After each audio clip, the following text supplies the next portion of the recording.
باستوان لێوە کرد ئەمڕۆ لە زۆرێک لە شوێنە جیاجیاکان لە هەرێمی کوردستانە یادی جژنی لەدایکبوونی حەزرەتی مەسیحە کرێتەوە. اینجا لە ئاکرێ لە یەکێک لە گوندەکانی ئاکرێ نزیکەی 200 ساڵە خوشک و برامەسیحەکانمان لەوێ هەوڵی ئەویان ناوە ئەم ڕۆژە هەمویان بەیەکەوە ئەم جژنە پیرۆز بکەن لە لای خۆیان. اینجا دڵنیام لەوەی کە ئامادەکاری تاو ئەکەن، دڵنیام لەوەی کە کاتێکی خۆش لەگەڵ یەکتریا بەسەرەبەن، هەروەکو چۆن ئێمەش لای خۆمان لە جژنی قوربان و ڕەمەزانە سەرکۆ ئامادەکاری تاوەکەین ئەوانیش بامان شێوات بێگومانەوە ژەگەڕێتەوە بۆ مێژووی کە لەو ناوچانەیە بۆ وام مێژۆ ژوای کردووە کە بێتە بەشێکی گرنگ کە لە باو باپیرانیان بۆیان ماوەتەوە کە بتوانن چۆن بە بەرزی ئەم جژنە ڕابگەن و ئەو دابوونەری تێکە لە ڕابردووە تا ئێستا هەبووە چۆن بتوانن لەم ڕۆیا جارێکی تر ئەمە جێبەجێ بکەنەوە. ئەو پێکەوە ژیانە ئەو هەستی خۆشەویستیە بۆ یەکتر و لەمان کاتیشا کێم هەر باسی شار و شارۆچکەیەکی هەرێمی کوردستانەکەین وە لەسەر ئاستی عێراقیش سەردانیکردنەکان دەست پێ ئەمان 200 ساڵە لەسەر ئەم نەریتە بەردەوامن. با زانیاری زیاتر لە دڵبرین وەرگرین. دڵبرین بەیانی و باش بێت باسێکیەوەمان بۆ بکە چۆن کریسیانەکان هەوڵی ئەویان ناوە 200 ساڵە لەنێو ئەو گوندەیە نەوە لە دوایینەوە ئەم جژنە بەیەکەوە بکەنەوە. بەیانی باش دڵبرین. سەر کۆلانە سپێدا باش نوکەس لە ناوە گوندی نۆڤە و بانەسوورێدەمە دیارە لە گۆری خەڵکی گوندی یعنی هەندێک بێژن 200 ساڵ هەندێک بێژن نزیکی 200 ساڵێک و مەسیحی بسلمان لەوێ گوندیدا دژین. نوکە بوونە دوو گوندی جیاواز بەڵێ چ جیاوازی لەوێکردن هەمی جژنە ئەو پێک بە جژنەی لەوێرە ساغ دەکەن تایبەتی جژنە کریسمس وجا خەڵکی گوندی گەلمدا حەزکەم کوچان پرسیارێکە پێکەم لەسەر ئەوێ جژنێ وەکمان هەل زۆر سپاس بە تەرەفەتی جژن لەوێرە چاوەڕێ بچیتن. بەڵێ وەکو دیار هەر ساڵ مەراسیمی جەژنە لەدایکبوونە حەزرەتی مەسیح لە 25/12 هەموو ساڵێ لە گوندێ مەپەڕێ واچیتن و ئەف ساڵە جیاوازترە چونکە هەموو مەسیحیە گوندە بەرە بابێوان ڕدین سپیەوان لە یەکجی کۆم بووینە لەوێ قاعێ. ساڵی دی هۆنە بوو دەبی چوو بینە هەموو ماڵە لەوانەیە بوومە زەحمەت بوو کەپتری خۆشتر نەبوو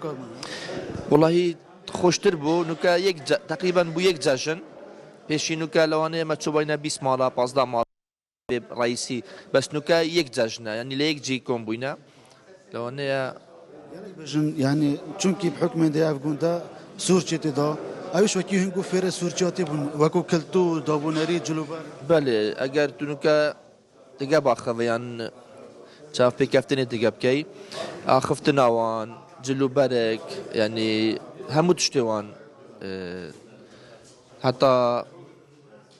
خواردنەوان لە مار یعنی هەموو تشتێوان نەفسیە عشیرەتە سوورچایە هیچ جیاوازی ناکەنتە بینە مەسیحیە و کۆکمان هەل لە جەژنێ ئەو چ دەنانگو ئەوێ جەژنێ چکلێت و چاو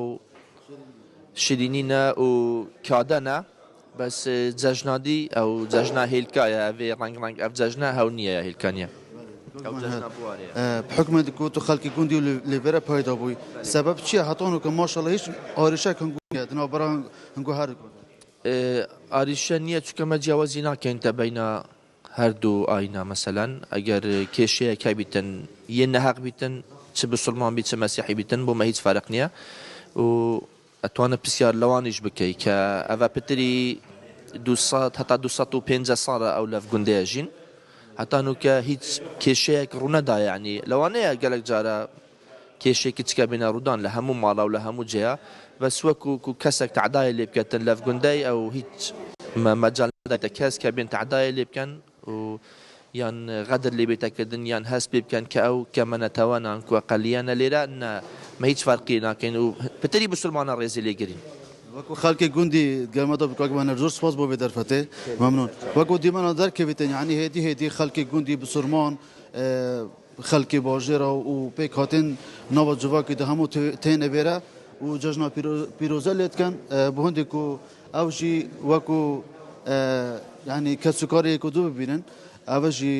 بژم ئێکل بسلمانێک و دەبێتن جەژنێ شیرنهایە جەژنێ بدەتەوان زۆر سپاس بۆ بێ دەرفەتێ وەکی دەدیت کە ئەو دیمەنێ پێشمەدەر کەوێتن خەڵکێکی زێدەیە خەڵکی گوندی دەوروبەرە ناوە ئاکرێدا هاتینە ئێرە بۆ هەندێک و ئەف جەژنە دایک بونا حضرت مسیح لم بسرمان وی گوندی پیروز بکن و که اول بجن کو پیک وجان لوی گوندی مجوع وقت گرته و زیادتری 200 ساله